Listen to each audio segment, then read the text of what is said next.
about a captive group of students. Okay, first he said that they implied that he wants his students to regurgitate. Now he's holding them captive, which goes hand in hand with what? Terrorism, hostages.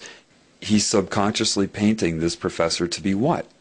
A terrorist. So not only have they discredited him, but people are already getting in their minds that with this neuro-linguistic programming, now you understand what neuro-linguistic programming is.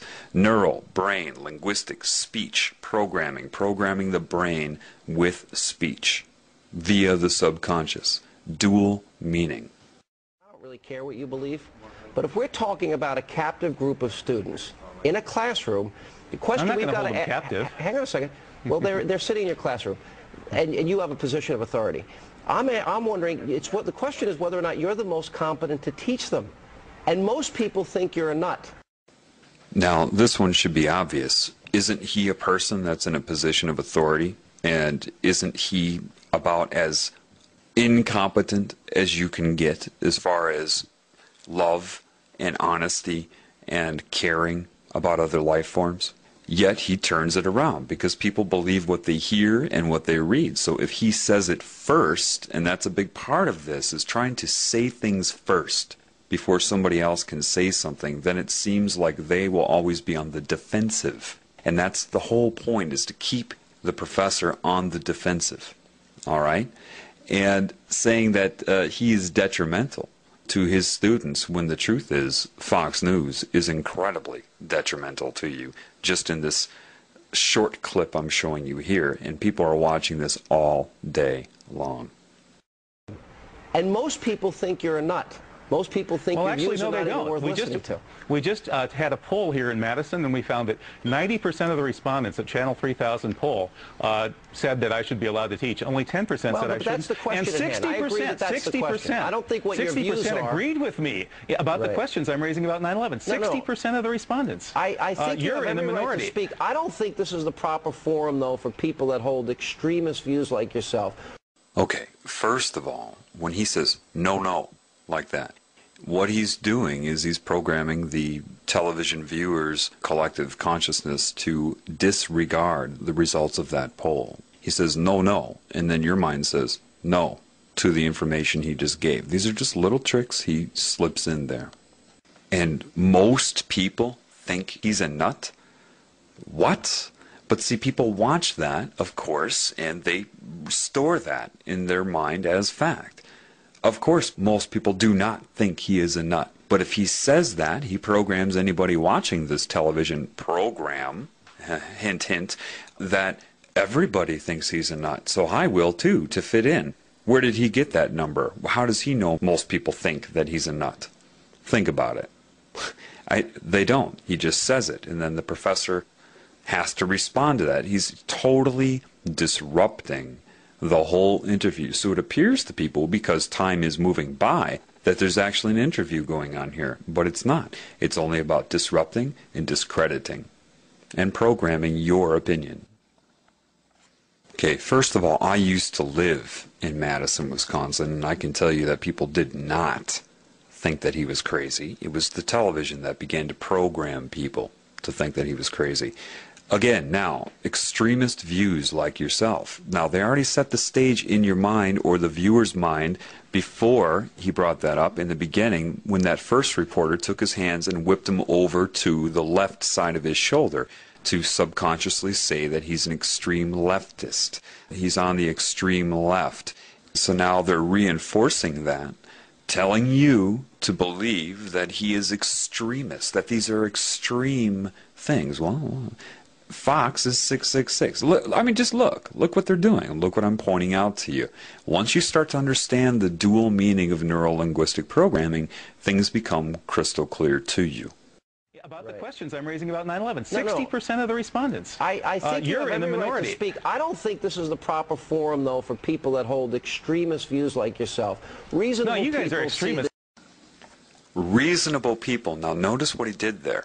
He took his hands and he gestured them towards himself and said reasonable people while pointing to himself. Therefore, your subconscious and your conscious mind is shaped to see Sean Hannity as the reasonable person. They're always using gestures against you in coordination with dual meaning in things they say and direct meaning. So again, reasonable people, all he has to do is point to himself, and that's a subtle, nonverbal gesture to make you associate being reasonable with Sean Hannity's point of view.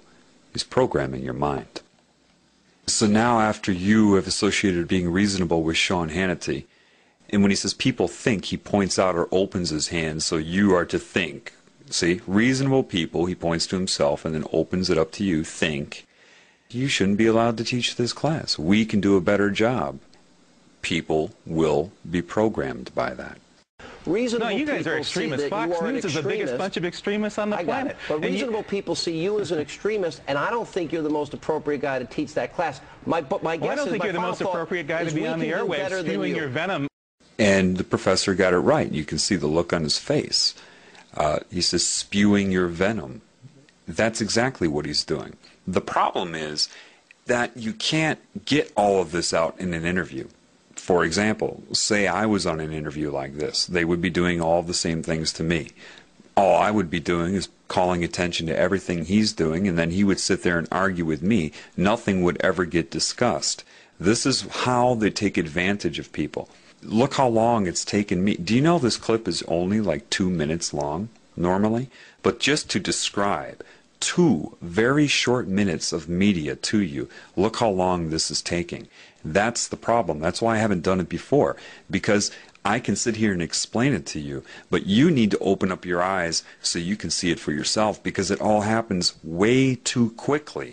If you try to explain something that happens in a 3-second period, if you're not educated on that, if you're not aware of it, it will go by way too fast before you can bring somebody up to speed to understand what's going on.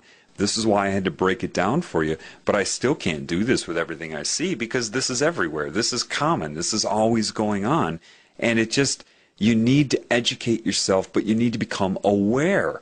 Again, dual meaning, neuro-linguistic programming, gesturing, association of concepts and beliefs to link them, anchor them in your mind, to misdirect your perception, your beliefs, and your ability to perceive reality in general. Class, my guess I don't think you're the most appropriate guy to be on the airwaves spewing your venom throughout this country. I think you guys should be taken off the airwaves because you are the guys who are... We don't want to silence anybody. You teach, we'll do Hannity and Combs. Thank you, Professor. Coming up, we'll have a... We don't want to silence anybody. That's exactly what they have just done.